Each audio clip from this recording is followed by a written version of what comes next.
Alright geezers, Jules here from FGS, and even though we all love a game that keeps us gripped for weeks, sometimes the body and the mind craves a title that you can rip through in just a day or two. Thankfully, that's exactly what we're focusing on in today's video, and I do mean we because I picked T3D's comment from last week's video to be made into a full-fledged entry here. So let's not waste any time and get to stepping. As I'm Jules, this is FGS, and these are 10 video games you can finish fast right now. Number 10, Jusant. Now, Jusant is a gorgeously serene puzzle platformer from Life is Strange developer Don't Nod, though it's very different to their most iconic work. This refreshingly minimalistic romp has no dialogue to speak of, nor any vibe-ruining combat. You're simply tasked with ascending a mountain to reach the tower at the top and explore the various biomes as you go. Even though Jusant's light challenge is defined by using climbing apparatus to scale the face of the mountain, this is still a fundamentally chill game that is low on the sweaty palmed anxiety that you might expect from the premise. Jusant is far more interested in the hypnotically calming flow of the ascent, the joy of exploration and soaking in a living, breathing world through environmental storytelling rather than reams of exposition. And as the cherry on top, Jusant can be easily beaten in a mere afternoon at just 4 hours in length. Number 9, Mouthwashing. Now, Mouthwashing is certainly a game best experienced without too much prior knowledge, so we'll keep this vague. Just know that the recent indie horror hit went viral for a good damn reason. Far from being a mere fancy of the week, it's one of the most confidently atmospheric and unsettling games of the past year, or really any year. Set on board a spaceship following a calamitous crash, Mouthwashing chronicles the spiraling sanity of the ship's 5 crewmates through the hauntingly nostalgic lens of low-res PlayStation-style retro visuals. The result is a game that looks wholly distinct in the modern horror space, yet is made truly unique by its bewilderingly disturbing non-linear narrative. Though the bulk of the game consists mostly of chit-chat and light puzzle solving, Mouthwashing holds players in a tense vice grip for most of its 2.5 hours. Enough so that you'll probably be relieved when those end credits roll. It is the definition of a short, snappy experience that'll nevertheless live rent-free in your head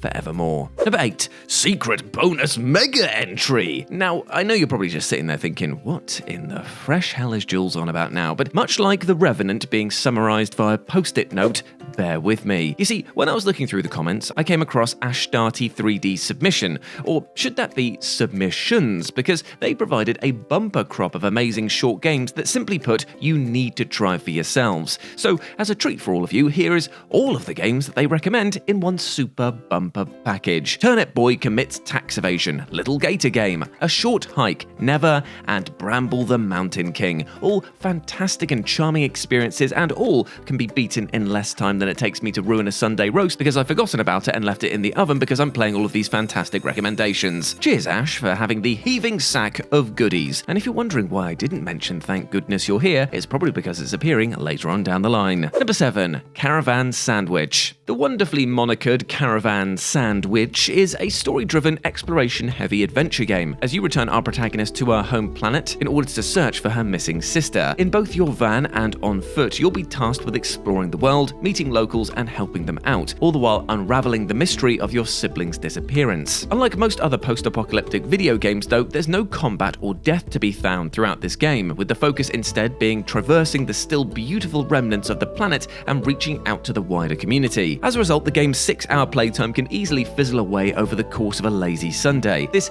is a wonderfully chill vibes game that still has palpable stakes while serving as the perfect tonic anyone sick of grim dark end-of-the-world titles. Number 6, Citizen Sleeper 2 Starward Vector. Now, in fairness, sci-fi RPG sequel Citizen Sleeper 2 is by some measure the longest game on this list, but it sure doesn't feel all of its 10 or so hours. Though modestly upping the scope from its 7-hour predecessor, this standalone sequel mostly clings to what made the original such a refreshing time. What it lacks in glossy production values and voice acting, it more than compensates for with its nuanced, even literary writing and first-rate world building. Progressing through its scuzzy, cyberpunk-infused world is largely determined by dice rolls, with players needing to strategically use their limited rolls to escape slippery situations and emerge unscathed. The result is an impressively tense experience that's also incredibly difficult to put down, largely due to the extremely well-drawn character characters and rich universe that they reside in. I tell you what, bring on a third game because it is bloody brilliant. And if you want to see somebody playing through it, I mean, admittedly, I haven't actually completed it yet. I'm still going through it. I'm actually doing a full playthrough over on Live and Let's Dice, and I'm actually voice acting all of the parts using the voice mod app to change my voice every single time I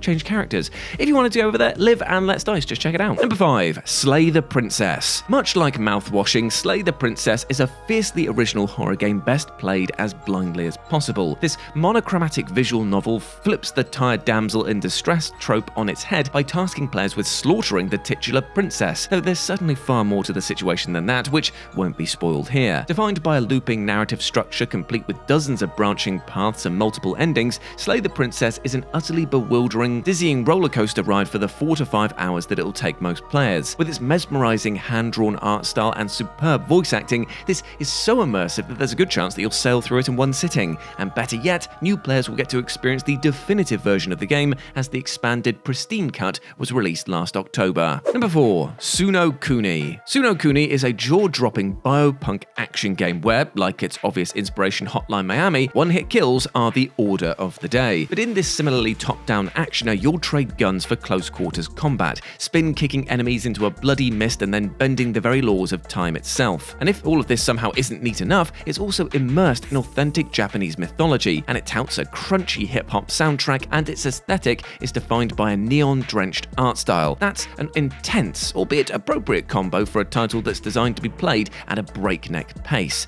Though the full game is still awaiting release, a demo is currently available on Steam, including a speedrun mode where players can compete with their pals to blitz Sonokuni's first level in record time. In fact, we did it here over on FGS. We got the whole team together to try and do it, and I came so close. I'm still thinking about it. It bugs me. I died, and when you die in this game on the first level, that's it. You runs over. Don't think about it, Jules. Move on. Number 3, Carrion. For anyone who watched John Carpenter's The Thing and felt more kinship with the alien monster rather than the terrified humans, well, Carrion is definitely the game for you. Players take control of a tentacled monster as they barrel their way through a research facility, slaughtering scientists and soldiers alike as they seek a means of escape. A face-melting pixel art style power fantasy of Metroidvania, Carrion allows players to grow their creature and amass new abilities throughout the roughly 4-hour adventure, totally flipping the conventional survival horror game dynamic on its head. The fair simplicity of the gameplay is mitigated by the sheer brilliant novelty of the concept. Its on-point art style and drum-type pacing ensure that it sprints past the finish line before it can even begin to outstay its welcome. Number 2, Chants of Sennaar. One of the smartest and most gorgeous releases of the last few years, Chants of Sennaar is an ingenious puzzle game where players climb the Tower of Babel while traversing a land where they understand none of the disparate languages. The brain-breaking challenge of Chants of Sennaar rests in figuring out what its characters are saying and what the environmental clues are telling you at all times. Though undeniably tricky, the thrill of seeing all your hard work eventually click together is quite unlike anything else. While its inherently abstract nature may not be appealing to all players, this is one of gaming's most fascinating and well-engineered testaments to the power of language and communication, with a hypnotic pull that sustains all the way through to the end. Once you get on this game's wavelength, you'll likely find yourself in a zen-like flow state that makes even the trickiest parts of the game a sheer blast to figure out. And number 1,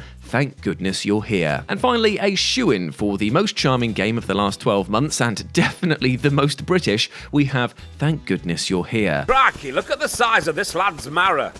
And he's got a huge... The latest offering from untitled goose game publisher Panic Inc., this mile-a-second adventure casts players as a travelling salesman who winds up in the English town of Barnsworth, where they get roped into helping solve the problems of the local citizenry. Yes, it's a glorified fetch quest game, but delivered with a tongue firmly lodged in its cheek, which ensures the deceptively mundane quests typically have hilariously weird payoffs. With its sumptuous cartoonish art style and superbly authentic Yorkshire accented voice acting, Thank Goodness You're Here is exactly the sort of low-stakes, high-effort game that you should play in between more demanding AAA behemoths. Though barely 2 hours in length, it crams a head-spinning amount of content and characters into its scant playtime, and most importantly, delivers an unforgettably beguiling, uproariously funny time. And there we go, my friends. Those were 10 games that you can finish fast right now. I hope that you enjoyed that, and let me know what you thought about it down in the comments section below. As always, I've been Jules. You can go follow me over on Blue Sky, where it's at RetroJ today, but the O is a 0. Hope to see you over there, my friend, and hope that you are treating yourself well. Now, I'm going to get out of here because that's the theme of today's video, but take care of yourself. Be kind to yourself. That's all I ask. Big love to you, my friend. As always, I've been Jules. You have been awesome, and never forget that, and I'll speak to you soon. Bye.